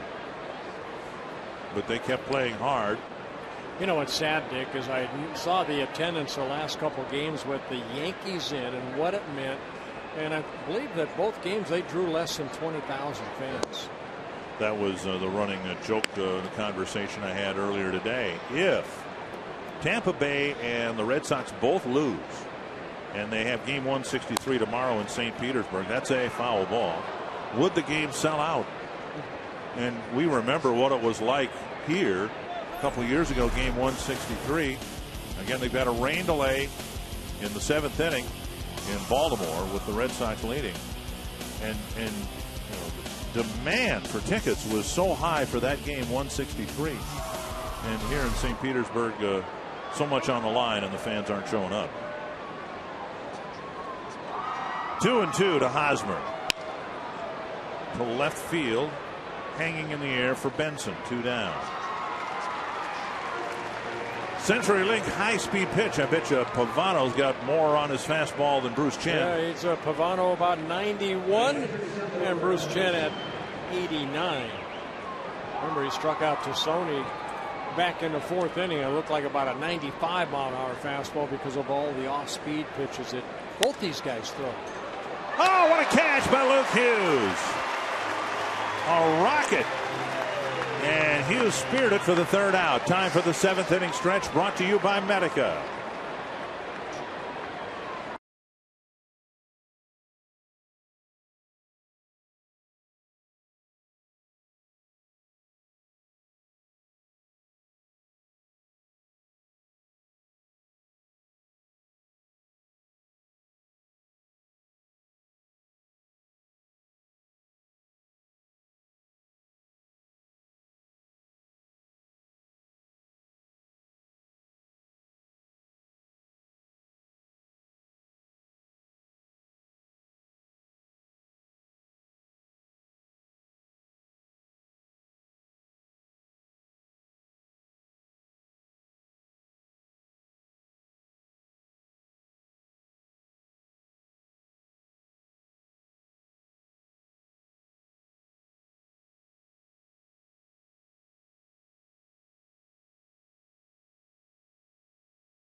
North is brought to you by McDonald's.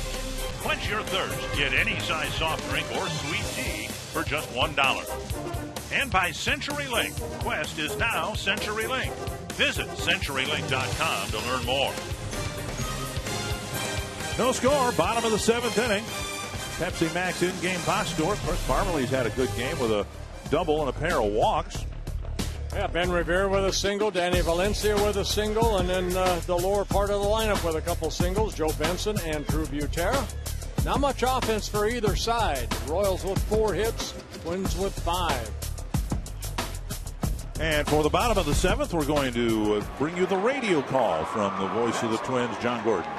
Butera and Rivera to follow as the Twins bat in the bottom of the 7th inning. There's no score in this game. And a swing and a miss by Benson, and it'll be strike 1. 0-1 the count. Left-hander Chen still in there, and he pitches, and it's low, and it'll be 1 ball and 1 strike. Benson tonight a base hit in his last at bat. He singled to left, and he was out on a fly ball to right in the 3rd. Nothing. We are in the bottom half of the 7th inning. Here's Chen to the line, and the Benson strike is in, and Benson taking all the way, and it'll be a count of 1 ball and 2 strikes to Joe Benson. Twins had 2 base runners on in the last inning, the 6th, but they couldn't get a run across. Here's the pitch. Line drive and a base hit into center field. Solid knock for Benson. Oh boy, he hit that ball hard. So the Twins will have a leadoff batter on. Benson is at first. And here's Drew Butera. Now Butera bunted Benson ahead to second base in the 5th inning. But Benson was stranded there when Ben Revere took a called 3rd strike and Trevor Plouffe bounced out. Twins pick up their 6th hit of the game.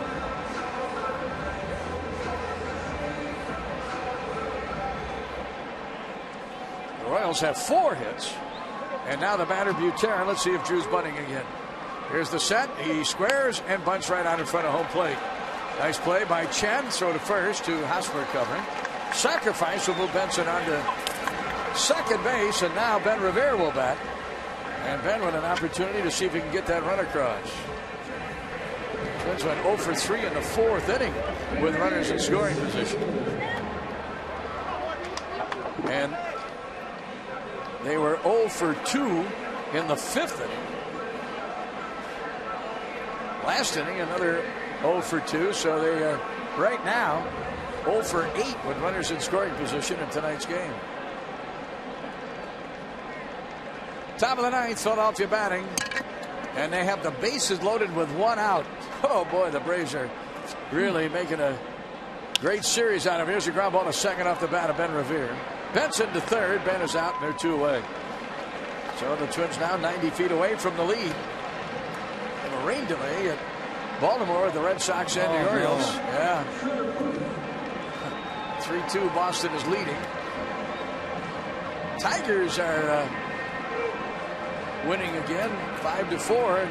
If the Detroit Tigers win and Texas loses, they will end up in a tie. And the Tigers would get home field advantage in the first round of the division series. And they would open up with the wild card team. Pitch to Plouffe is in for a strike, and it's 0-1. Well, they said they tied it up, John. Sack fly, Philadelphia, Atlanta. So. Oh, my. So the Braves, boy, what a tumble they've had. Here's a pop-up. Foul, fair territory. Right side. Hosmer, the first baseman, calling for him to make the catch. The Twins now 0 for 10 with runners. I thought Gordo was going to get us a run in the bottom of the 7th, but we're scoreless going to the 8th.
Top of the 8th inning, this copyrighted telecast is presented by the authority of the Minnesota Twins and may not be reproduced or retransmitted in any form.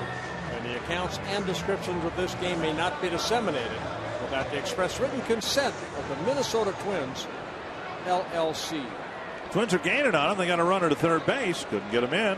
Go to the 8th, and Mike Moustakas will lead things off against Carl Pavano. Well, like we heard, here's a fly ball down the right field line. That's deep near the pole and off the wall and away from Cuddyer. Moustakas round second. The ball rolling on the warning track. Parmalee picks it up, and it's a leadoff triple. The ball hit so high that by the time it hit the wall, Moustakas was already between first and second. Yeah, last night I said there were 3 elements down there that could affect the ball, and there's that, of course, the padding, the cement wall, and then just above that is a little bit of a 2x4, and that ball hitting off the cement right there. And then, of course, you have the limestone. Well, look where that ball ends up coming back all the way toward the infield. It's the first baseman, Parmalee, that has to go out and get it. Now Pavano in a mess. Runner on third, nobody out, infield in, and the first pitch chopped foul. Lorenzo Cain is grounded to first and struck out. Pavano will take either one of those outcomes here. Infield in for the Twins.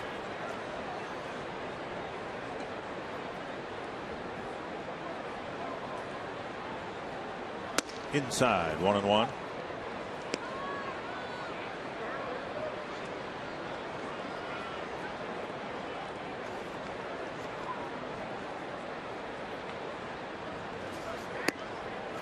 Missing the inside corner, 2-1. All 3 pitches middle in. Cain opening up on that first pitch and lining it foul. Last 2 pitches inside. Watch Butera move. Now away. And Pavano misses away. 3-1 with Mitch Meyer on deck.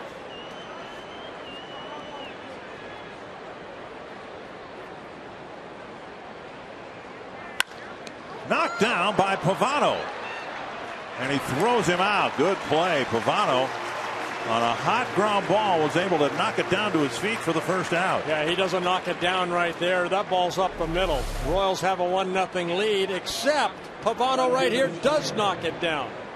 Picks up that runner at third and then gets Cain at first base for a big first out. And now Mitch Meyer. Infield still in, of course. That rolls away from Butera, but not far enough for Moustakas to score. Pitch called a strike, and Butera didn't catch it.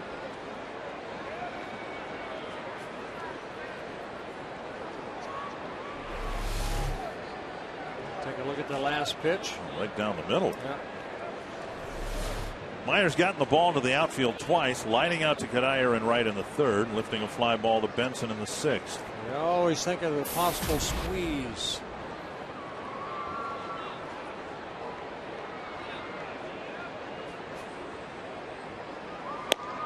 Missing inside now is Pavano.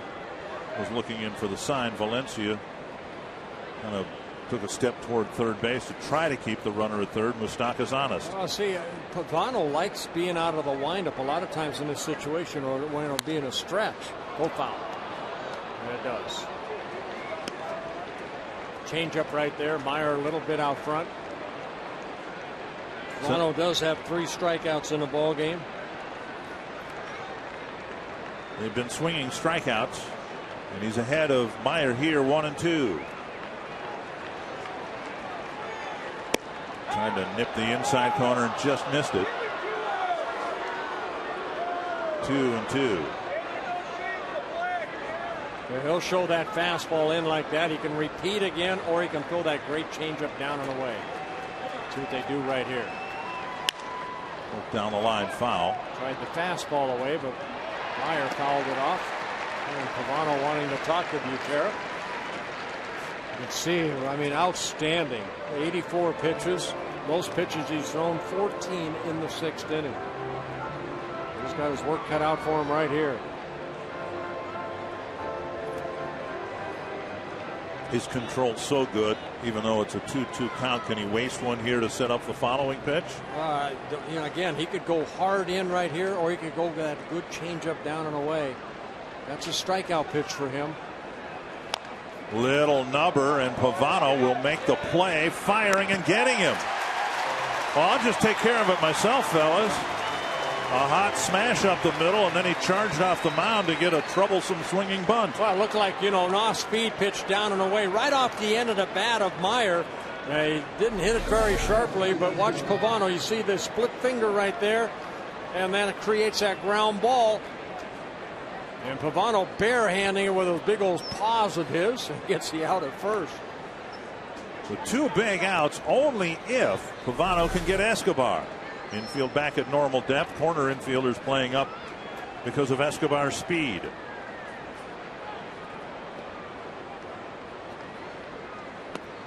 Smothered by Butera. Escobar in his last at bat hit that little flare into center field, and it was Ben Revere that made that great catch. 1-0. Bounce to third. Valencia. What a job. Pavano gives up a leadoff triple, but strands Moustakas. We are still scoreless.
Scoreless ball game here in between Kansas City and Minnesota, as we will bring you Twins Live, presented by CenturyLink, featuring the Toyota post-game wrap immediately following the ball game. We'll take a look back at the season that was. Will it be 99 losses or 100?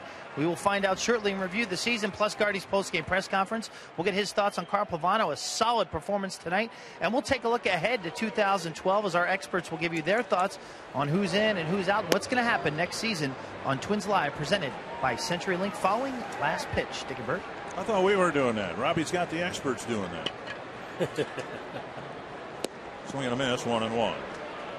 Well, if this is Michael Cuddier's last game as a Twin, this might very well be his last plate appearance as a Twin.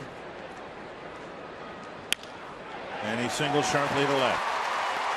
First hit of the night, and we'll see how meaningful this leadoff single becomes. Well, last night, Michael Cuddyer hitting his 20th home run in the 7-4 win. Third time he's done that in his career.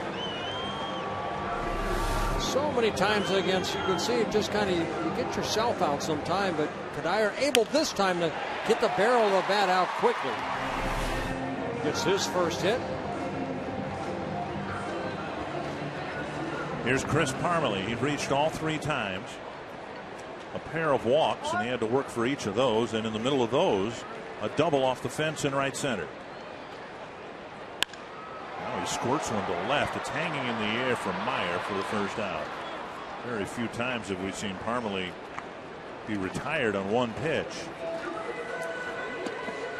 Fox Sports North Outdoors is your home for the best outdoor programming Saturday and Sunday mornings.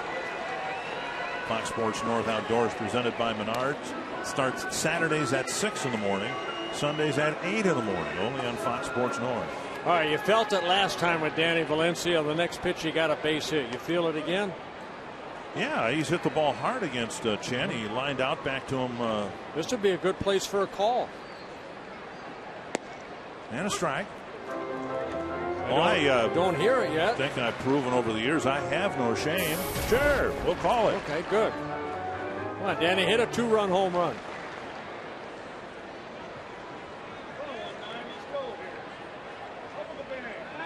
And a check of Cuddyer because he slyly has picked up a few stolen bases in the second half. Bruce Chen has allowed 18 home runs. This is 25th start of the year.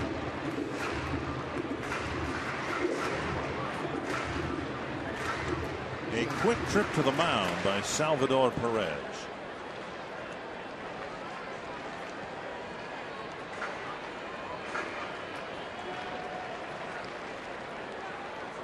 One strike to Valencia. And now a ball.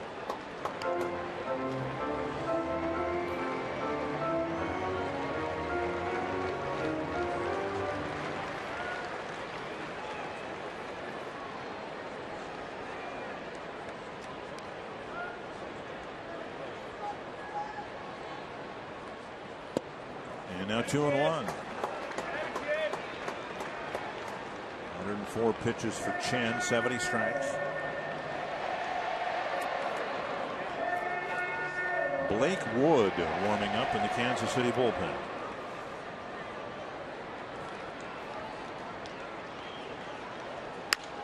High and deep to left field. Caught on the warning track, out number 2. Almost. Will bring up to Sony with a runner aboard and 2 out. Twins got a leadoff walk in the second, didn't score. Leadoff double in the fourth, didn't score. Leadoff singles in the fifth and seventh, and again here in the eighth, and still haven't scored. Yeah, Danny, just getting underneath it just a little bit. Meyer going back on the warning track, making the catch for the second out. Tigers beat the Indians 5-4. So the Tigers finished their season with 95 wins, one more than the Twins won last year to win the division.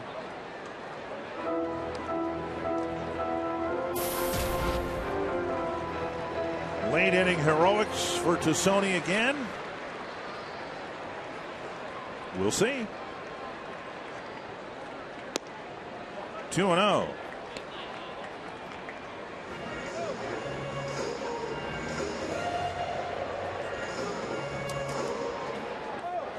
Sony's actually hit left-handers a lot better than right-handers this year. Takes a strike. Started the game hitting .292 against lefties and .188 against righties. He hit that home run in Cleveland off of Tony Sipp, a left-handed reliever. Good swing, foul ball, 2-2.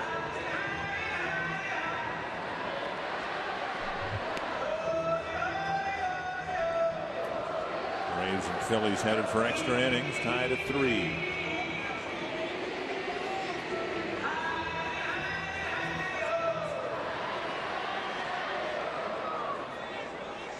Two and 2 to Rene Tassoni. Pulls it right side and through. Cuddyer will round second, dig for third. Kane with his throw to the third base bag cut off. And Tassoni doesn't drive in a run, but he pushes Cuddyer up to third with a 2-out single.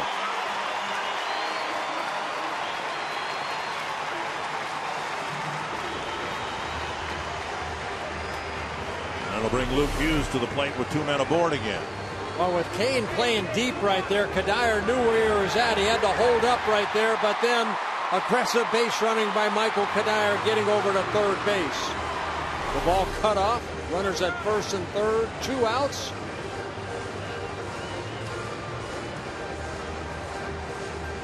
Ned Yost out. Asking the veteran how he feels. As the manager, of course, armed to make the decision, but he'll let it ride with Bruce Chen. Now Hughes hit a line drive with runners at first and second and 2 out in the 6th. A liner to the third baseman, Moustakas, for the final out of the 6th inning. 111 pitches for Bruce Chen. Hope it doesn't impact his next start. Most he's thrown in a game, 115. So Hughes hit a line drive, not a blistering line drive or anything like that. Looked like he got it, hit it off toward the trademark of the bat. But now first and third, 2 away. He takes up high, ball 1.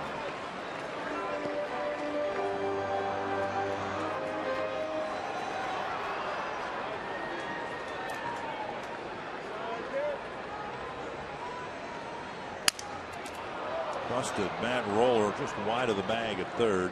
That sickening, awful sound. Again, we've seen the Twins batters against Chen. That ball just keeps running in on you, and you end up, jamming yourself. And that's exactly what happened in that at bat. Joe Nathan getting up. Hopefully the Twins will score here. Pavano pitch count at 89. 8 shutout innings for Carl. 1-1 to Luke Hughes. A dribbler foul on an off-speed pitch. A fastball at, what do we say, 88, 89 miles per hour, but he cuts it, and then he throws something back into the 60s and 70s. And he knows how to pitch. Keeps the hitter off balance. Has not made too many mistakes here tonight. Twins have 8 hits. Little pop-up, short center field. And Dyson's there to end the inning. The Twins leave 2 more on. They've left 10 men on through 8 innings.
Well, it's like the 2 teams don't want John Gordon to retire. They're going to score a run. They want to work him extra hard here tonight. Well, let's get John Gordon in his final radio game for the Minnesota Twins. A victory right here. Pavano out for his 9th inning of work. 89 pitches, 63 for strikes.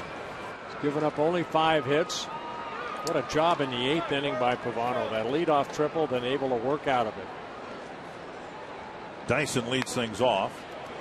Bunts it to Parmalee. And Hughes got there.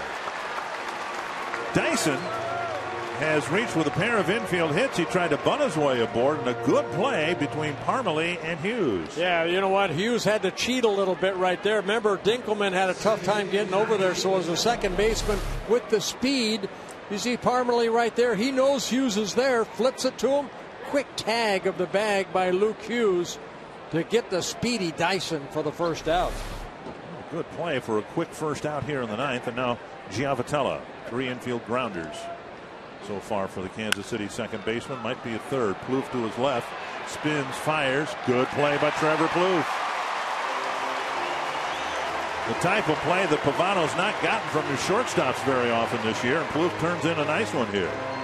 Very nice play. Plouffe kind of shading Giavotano a little bit right up the middle. But right there, Plouffe has something on that throw for the second out. So to Pavano saying thank you very much. Great play. More words to that effect. 2 down. Here's Butler. Ball 1. You don't suppose the Rays can come back on the Yankees, can you? It was 7-0. Now it's 7-2, bottom of the 8th, and the Rays have the bases loaded with nobody out. Tapper foul.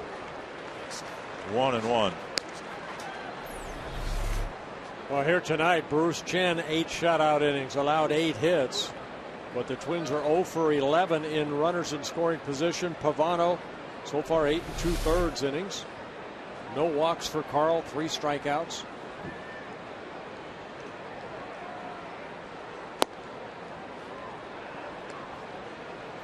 Two and 1.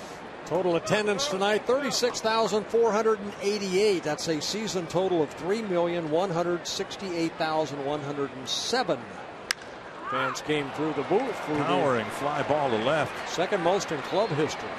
I think this ballpark already paid for itself. Can you imagine what the total attendance would be where the Twins used to play with a season like this?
Losses are in there too. But a brand new documentary entitled Magic in Minnesota. They're all packaged together. They're now on the shelves at Best Buy and Twins merchandise outlets and twinsbaseball.com. No score. The Twins will end the season and end it with a win if they can simply score a run in the bottom of the 9th. Well, they didn't do much against Bruce Chen. Let's see how they do against Blake Wood. Wood making his 55th relief appearance, 5 wins, 2 losses. Very good 3.65 ERA, 69 innings pitched, 64 hits allowed on 32 walks, 7 intentional with 62 strikeouts. Pavano's 9 shutout innings. See if the Twins can get him a win right here. Joe Benson with a pair of singles. Might be his last chance to hit his first major league home run. Power part of his game. He's gotten some extra base hits, 6 doubles, a triple.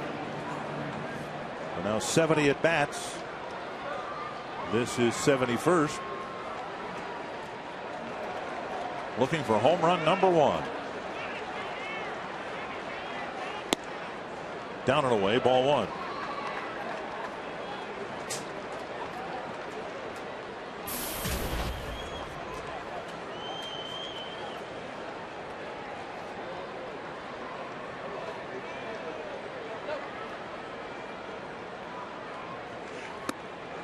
a home run swing.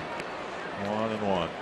Rays, by the way, added 4 more runs. I don't know if it was a grand slam or not, but it's 7-6. Yankees leading the Rays, still in the 8th inning. 1-1 to Joe Benson. Tap foul, 1-2. Butera, Revere due up next. But Benson hits one into the seats. They won't have to hit.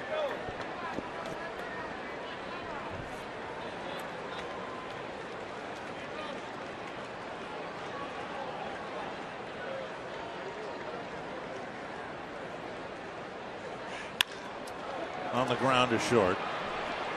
Escobar. A close play. Benson got there in a hurry. 1 down. In the wild card race, they're both 1-run ball games right now. In Baltimore, it's raining, so they're waiting out a rain delay with the Red Sox in front. And the Yankees had a 7-0 lead just a blink of the eye ago. And it's 7-6. Here's Denard Span off the bench to hit for Drew Butera.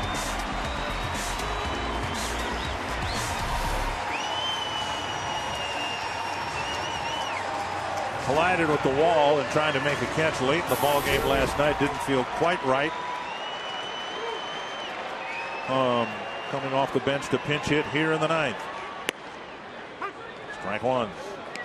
Yeah, Span in last night's ball game, 1 for 4, an RBI triple in the 5th inning.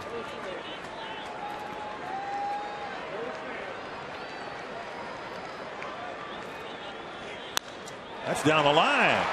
Span's going to run for a while.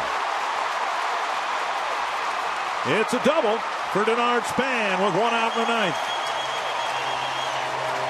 He hooked a double down there last night, and he gets another one there tonight.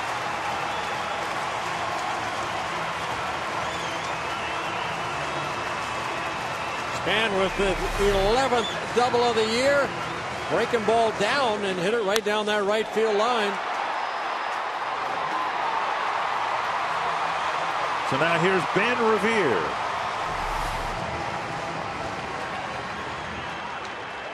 Comes up for the 4th time in a row with a man on base. 3rd time in a row with a man at second.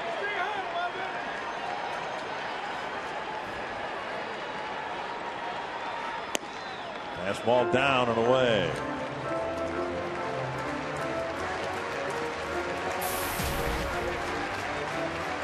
I have never seen a major league outfield playing a major league hitter this way. Very short, swung around to the left. Well, because of the fastball of Blake Woods at about 94, 95. And Revere late on that one.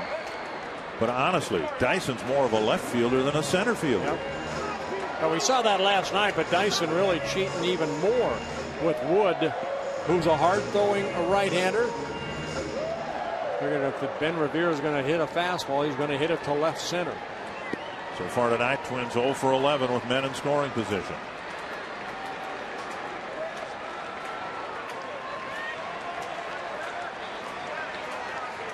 Bouncer to short. Span will advance. Out number 2.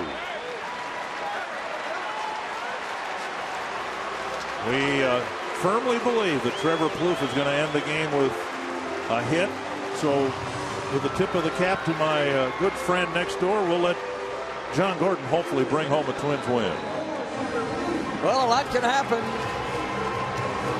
Doesn't necessarily have to be a base hit. Wild pitch, pass ball, air. Trevor steps in with a chance for the Twins. With 2 outs in the bottom of the 9th inning, Denard Span at third base, and the pitch down low. And a good stop by Perez, the catcher. He had to block that pitch, prevent it from being a wild pitch. 1 ball, no strikes.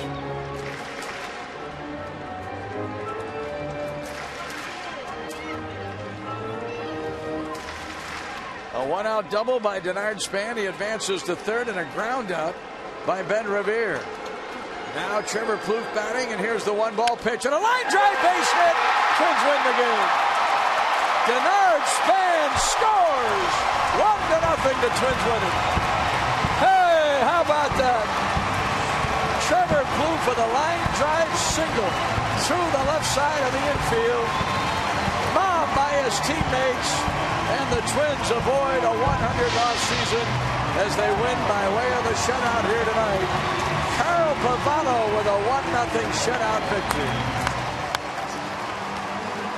Well, we should have had John do the 9th inning of all 162 games. We'd be headed to the playoffs. What a great finish for John Gordon to announce that right there. Unbelievable.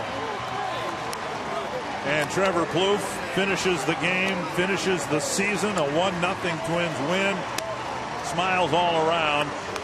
And the Twins close out the season with, unfortunately for them, a rarity, a series win and back-to-back wins for the first time since July.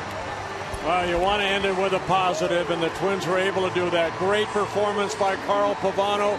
Some clutch hitting by Trevor Plouffe. 2 outs, runner at third, the game-winning single. And so the Twins win 63. They do not lose 100. And now the focus can be turned toward next year. And how many in the pictures that we've been showing you, how many of those players will be back next year? Will they be with other teams? Will they be at minor league stops in the Twins organization?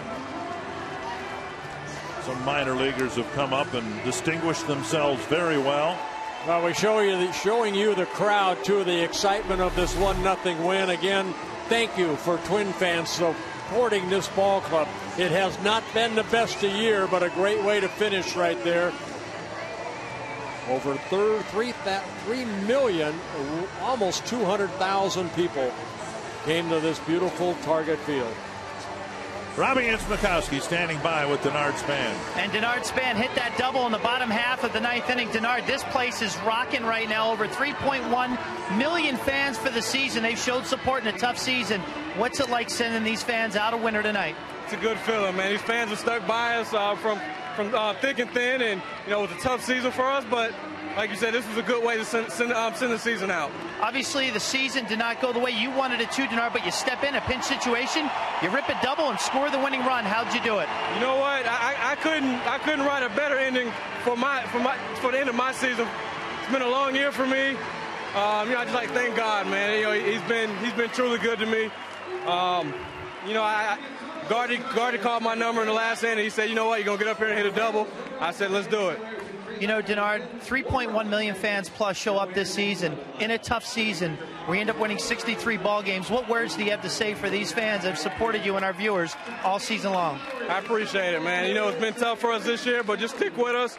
We'll be back next year. Everybody will be healthy, and we'll be ready to go for a championship next year. Denard, thank you. Thank you. There's Denard Span, Anthony. So you look at it, a nice way to end the season for number 2. Finishes with a hit and scoring the last run of the season for the Twins.